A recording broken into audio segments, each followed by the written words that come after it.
नमस्कार, स्वागत है आपका यू न्यूज में। मैं हूं आपके साथ शिवानी। चले रुक करते हैं आज की बड़ी खबरों पर।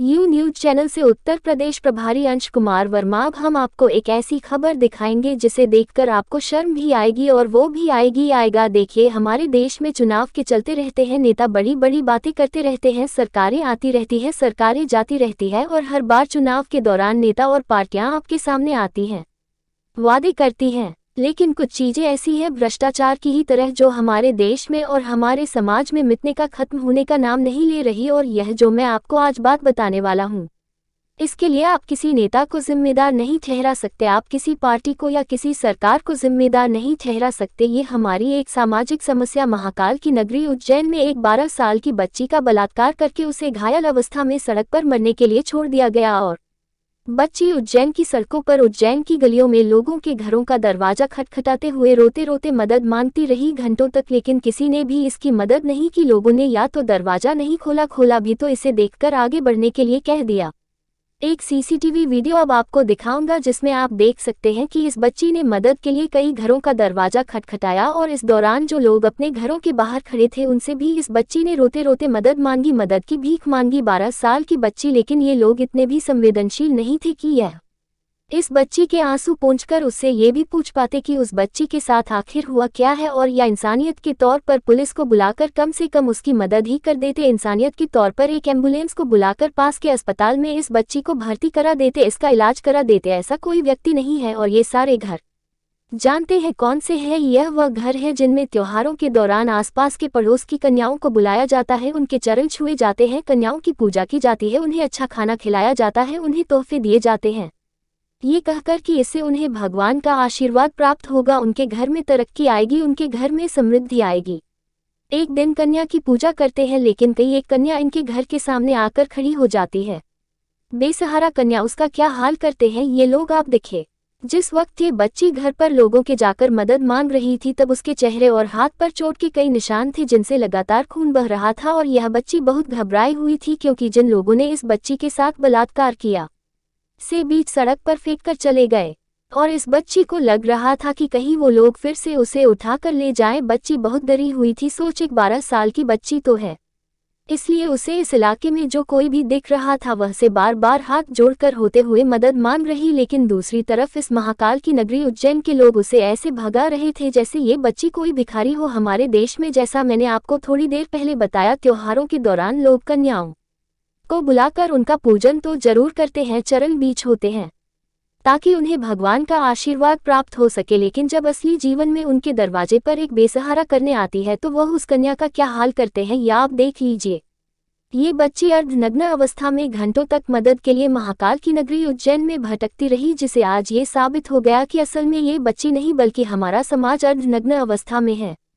इस घटना के दौरान एक व्यक्ति ऐसा आया जिसने इस बच्ची से बात भी की और वह समझ चुका था कि इस बच्ची के साथ कुछ गलत हुआ है, लेकिन जब ये बच्ची उसके घर से आगे निकल गई तो उसने दोबारा से इसके बारे में जानने की कोई कोशिश तक नहीं की और वह ये कहते हुए अपने घर से बाहर निकल गया कि उसे कोई बहुत जरूरी काम है और काम का बहाना लगाकर यह व्यक्ति आगे चला गया। इस बच्चे की मदद नहीं की। आप भी इस व्यक्ति को आज सुनिए। 5 और 5:30 के बीच में मेरा उठने का जो नियमित समय है उस हिसाब से मैं उठा और सबसे पहले मैं गेट खोलता हूँ, उसी हिसाब से मैंने गेट खोला।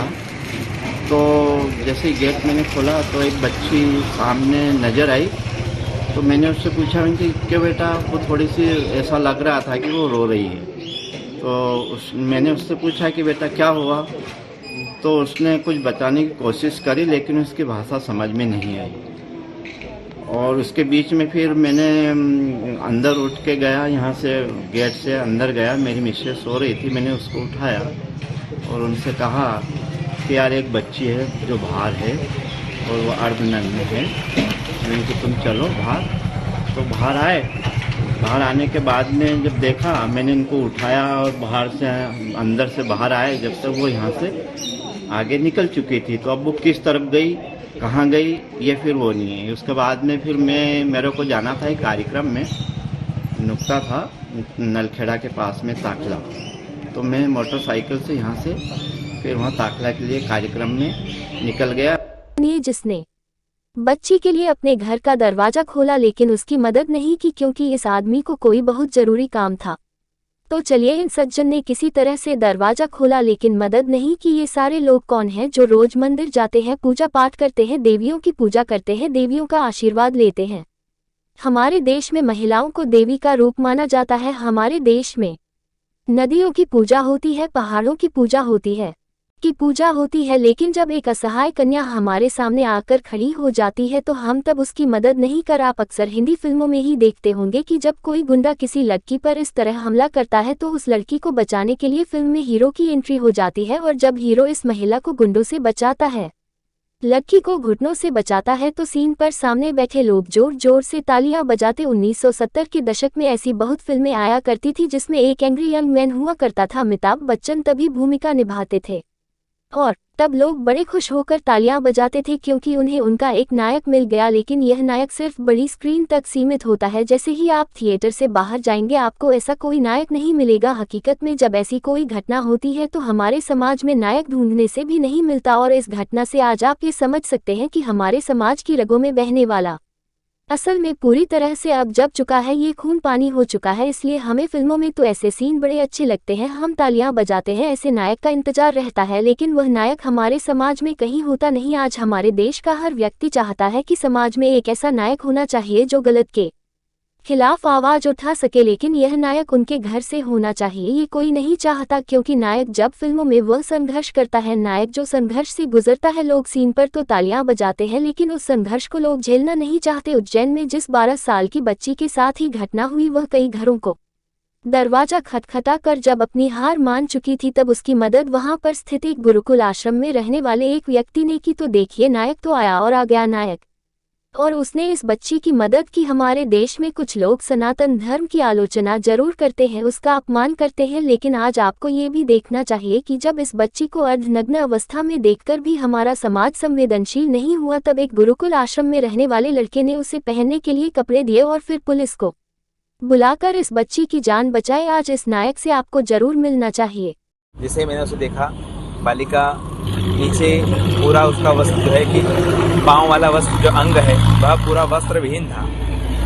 एक ऊपर उसने छोटा सा वस्त्र धारण कर रखा था जिससे वह बार बार अपने वस्त्र को खींच करके अपने अंग को ढकने का पूर्णतः प्रयास कर रही थी। हम लोग एक नीचे वस्त्र, एक बीच में कुर्ता, ऊपर एक ऊपरी वस्त्र धारण करते हैं। मैंने अपना तुरंत उसे अपना ऊपरी वस्त्र दिया जिससे उसने अपने शरीर को ढका। तत्पश्चात मैंने उसे, जो मेरे आश्रम में स्वल्पाहार बना था, मैंने उससे पूछा कि भूख लग रही है। उसने मुझे हाँ का एहसास कराया। मैंने उसे बच्चे से कह करके नाश्ता, स्वल्पाहार इत्यादि उसके लिए बुलवाया, चाय वगैरह बुलवाई। आज आपको हमारे देश के, हमारे समाज के स्मैक से मिलना चाहिए, इसे देखना भी चाहिए, इसका धन्यवाद भी देना चाहिए और इससे प्रेरणा भी लेनी चाहिए। हमारे देश में अक्सर पुलिस की भी बड़ी आलोचना की जाती है और पुलिस के लिए भी हमेशा गलत बात नहीं कही जाती। पुलिस पर भी हमारे देश में बड़ी फिल्में बनती हैं कि पुलिस भ्रष्ट होती है, हमेशा देर से पहुंचती है, कभी भी गरीबों को न्याय नहीं दिला दी। लेकिन पुलिस अच्छा जब काम करती है, जब गलत काम करती है तब तो हर जगह खबरें छपती है, लेकिन जब पुलिस अच्छा काम करती है तो उसके बारे में कभी कोई बात नहीं है। और हमारा मीडिया भी सिर्फ नकारात्मक खबरें दिखाता है। जब कोई अच्छा काम करता है तो वह खबर माने ही नहीं जाती। लेकिन इस मामले में इस पीड़ित बच्ची को इलाज के दौरान खून की जरूरत पड़ी, और जानते हैं कौन कहां से मिला? खून पुलिस के जवानों ने दिया, और अब भी इस बच्ची की पहचान के लिए बड़े पैमाने पर कार्रवाई चल रही है, ये पता लगाने के लिए कि यह बच्ची कौन है, ये कहां से आई है, कि शहर की है, इसके माता पिता कहां है, इसका परिवार कहां है, ढूंढने की कोशिश हो रही। और संदिग्ध आरोपियों को भी इस मामले में हिरासत में अब ले लिया गया है। इसके अलावा राष्ट्रीय बाल अधिकार संरक्षण आयोग ने भी इस मामले में उज्जैन पुलिस को नोटिस जारी किया है और कड़ी कार्रवाई करने के लिए आदेश दिए। हमने पुलिस अधीक्षक को वहाँ पे एक नोटिस इशू किया है। हमने उसके बच्चे के स्टेटमेंट की कॉपी मांगी है, एफआईआर की कॉपी मांगी है, और बच्चे की वेलबींग इंश्योर करने के लिए जो जो चीज़ें आवश्यक हैं पॉक्सो एक्ट के प्रोविजंस के अकॉर्डिंग, उन सबका पालन करने के लिए हमने लिखा है। हमारे देश में कोई भी घटना हो, चाहे किसी के मरने की घटना हो, चाहे किसी के बलात्कार की घटना हो, चाहे किसी के लूटपाट की घटनाओं को भी हमारे देश में हो जाए, उस पर राजनीति जरूर होती है। और इस घटना पर भी अब राजनीति शुरू हो गई। सोचिए, 12 साल की बच्ची पर भी कोई क्या राजनीति कर लेगा। लेकिन आपसे कुछ देर पहले कांग्रेस के नेता राहुल गांधी ने ट्वीट करके लिखा है कि यह घटना भारत माता के हृदय पर एक आघात है, जबकि बीजेपी ने कांग्रेस पर इस मामले में राजनीति करने का आरोप लगाया। तो उसका स्थिर है, ठीक है, पूरे इलाज की चिंता की जा रही है, इलाज चल भी रहा है। उज्जैन की प्रतीत नहीं हो रही है वो बच्ची, बच्ची बाहर की प्रतीत हो रही है। चूंकि वो ठीक तरह से बता नहीं पा रही है अभी, इसलिए काउंसलर लगाए गए हैं, चाइल्ड स्पेशलिस्ट लगाए गए हैं कि वो ठीक तरह से जवाब दे दे। क्या हो रहा है मध्य प्रदेश में? शिवराज सिंह चौहान को, भारतीय जनता पार्टी के नेताओं को उल्लास और उत्सव मनाने से फुर्सत मिले तो वो मध्य प्रदेश की बेटियों की चित्कार को सुन सके। शिवराज सिंह चौहान जी, चुल्लू भर पानी में आपकी सरकार को डूबकर मर जाना चाहिए।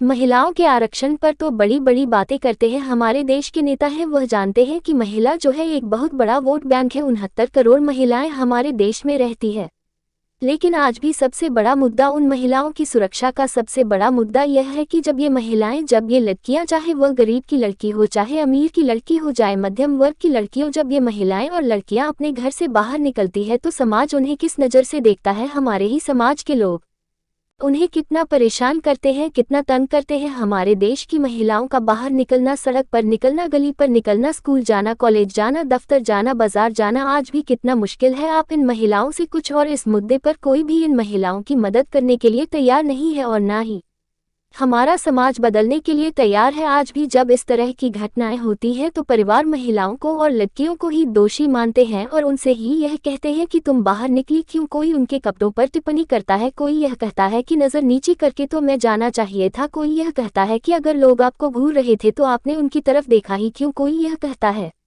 आप अपना रास्ता बदल लीजिए। लेकिन जो स्थिति है, रास्ता तो महिलाएं बदलती आ रही है। पिछले 70-80 सालों से हर बार जब भी ऐसी घटना होती है महिलाएं और लड़कियां अपना रास्ता बदल लेती, लेकिन हमारे देश के पुरुष, हमारे देश की व्यवस्था और हमारा समाज बदलने का नाम ही नहीं ले रहा। इसलिए उन 69 करोड़ महिलाओं से भी आज हम कहना चाहते हैं और उनके परिवारों में जो पुरुष हैं, खासतौर पर जो युवा है, उनसे भी कहना चाहते हैं कि अमृत काल है। सरकारें किसी की भी आएंगी, आती रहेंगी, जाती रहेंगी, लेकिन समाज को अपनी जिम्मेदारी भी जरूर निभानी पड़ी। यू न्यूज चैनल से उत्तर प्रदेश प्रभारी अंश कुमार वर्मा की रिपोर्ट। मेरे साथ बस इतना ही। बाकी की तमाम खबरों के लिए देखते रहिए यू न्यूज।